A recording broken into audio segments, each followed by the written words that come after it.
Hai, Assalamualaikum. Jumpa lagi bersama ilmu pengetahuan alam biologi. Kali ini kita melanjutkan penjelasan tentang sistem koordinasi. Yang pertama adalah sel saraf.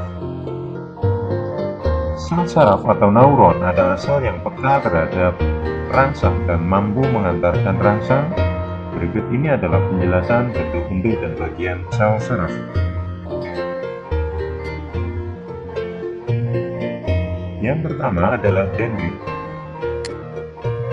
merupakan tonjolan plasma pada badan sel dan bercabang-cabang. Fungsinya untuk menerima dan mengantarkan simpul saraf dari luar ke dalam sel saraf.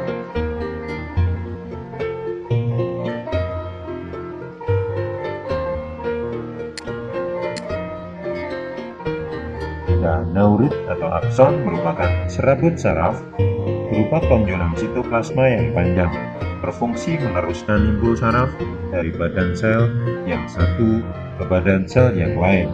Neurit dilindungi oleh selubung mielin atau isolator. Selubung mielin disusun oleh sel-sel Schwann yang memberi makan neurit dan membantu regenerasi neurit. Di dalam neurit terdapat benang-benang halus neurofibril. Di tengah ini adalah nukleus. Badan sel merupakan pengendali kerja sel saraf. Dalam badan sel terdapat organel seperti mitokondria, badan Golgi, lisosom, dan badan misel. Badan misel adalah retikulum endoplasma yang berperan dalam sintesis protein. Fungsi badan sel adalah menerima dan meneruskan impuls dari dendrit ke neurit atau akson. Ini adalah reseptor. Ini adalah inti Schwann, pembungkus mielin. Ini adalah sel Schwann. Macam-macam sel saraf berdasarkan fungsinya terdapat 3 macam sel saraf. Yang pertama, sel saraf sensori.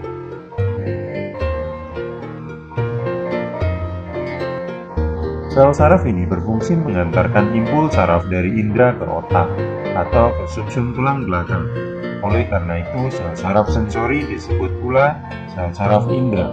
Pada sel saraf sensori, dendrit berhubungan dengan indera untuk menerima rangsang, sedangkan neurit berhubungan dengan sel saraf lain. Yang kedua adalah sel saraf motor. Sel saraf motor ini berfungsi menyampaikan perintah dari otak atau sumsum tulang belakang menuju ke efektor, yaitu otot atau kelenjar tubuh. Sel saraf motor disebut juga sebagai sel saraf penggerak. Pada sel saraf ini, dendrit berhubungan dengan neurit lain, sedangkan neurit berhubungan dengan efektor.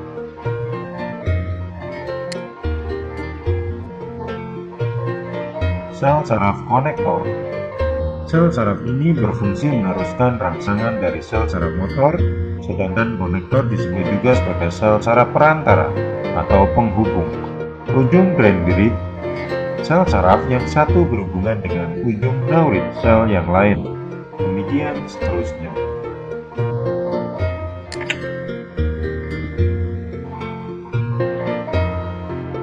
Sinapsis.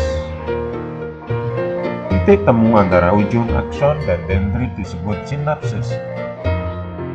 Bagian paling ujung akson adalah berupa benjolan dengan kantong-kantong berisi zat kimia seperti asetilkolin atau ACA dan enzim kolinesterase. Zat kimia tersebut berperan dalam mentransfer impul pada sinapsis. Pada sinapsis, impul dapat diteruskan atau diblok. Bila penjalanan impul sudah sampai pada ujung akson yang tidak berpembungkus, maka kantong berisi zat kimia akan melepaskan asetilkolin ke dalam celah sinapsis dan bergerak dengan penerima khusus di ujung dendrit neuron yang berbatasan.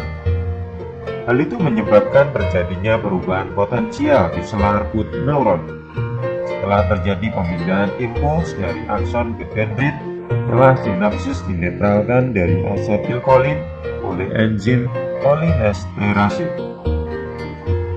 Demikian penjelasan tentang sel saraf. kita lanjutkan ke sistem saraf tepi.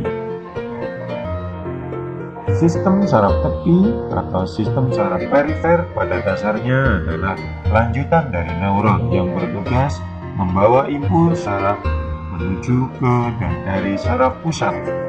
Berdasarkan fungsinya, saraf tepi dikelompokkan menjadi dua, yaitu sistem saraf sadar dan sistem saraf tak sadar.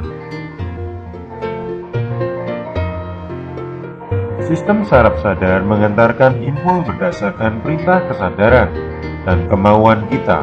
Misalnya ketika seorang penjaga gawang melihat bola datang, isyarat dari mata disampaikan ke otak. Otak menerjemahkan pesan itu dan mengirimkan isyarat ke otot agar penjaga gawang menangkap bola. Jadi sistem tersebut bekerja menurut kesadaran kita.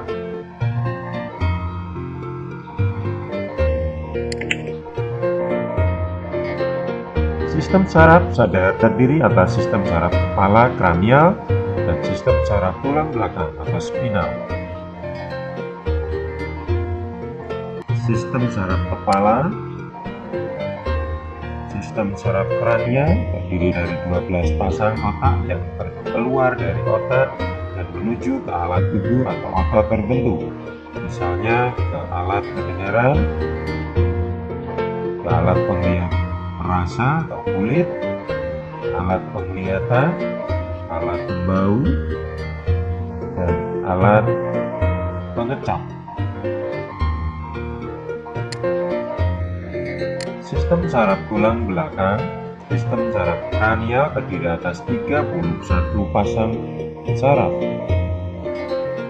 Sumsum tulang belakang yang keluar secara berpasangan dari sela-sela ruas tulang belakang. Saraf sumsum tulang belakang merupakan gabungan saraf sensori dan saraf motor menjadi satu berkas saraf. Tiap berkas saraf menghubungkan sumsum tulang belakang dengan alat tubuh, misalnya tangan dan kaki. Yang kedua adalah sistem saraf tak sadar. Sistem saraf tak sadar atau saraf autonom merupakan sistem saraf yang menghubungkan seluruh otot polos, otot jantung, kelenjar endokrin, dan kelenjar eksokrin. Disebut autonom karena sifat saraf tersebut tidak menurut kesadaran kita atau tidak dipengaruhi oleh kehendak kita.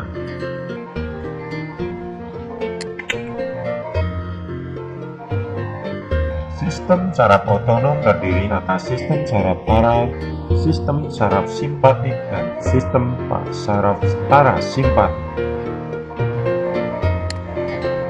Sistem saraf simpatetik terdiri atas 25 pasang simpul saraf ganglion.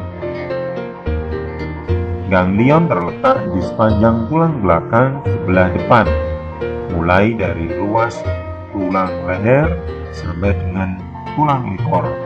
Ganglion-ganglion ini bersambungan membentuk dua deretan kiri dan kanan. Pada sistem saraf simpatetik ini, tiap-tiap ganglion mempunyai urat saraf yang keluar menuju paru-paru, ginjal, jantung, pembuluh darah, dan alat pencernaan.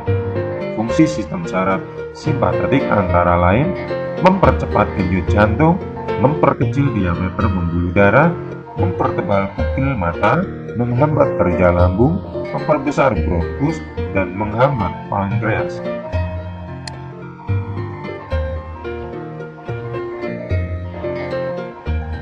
Semuanya bekerja tanpa kita sadari.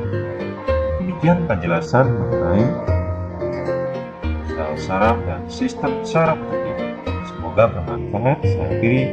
Assalamualaikum warahmatullahi wabarakatuh.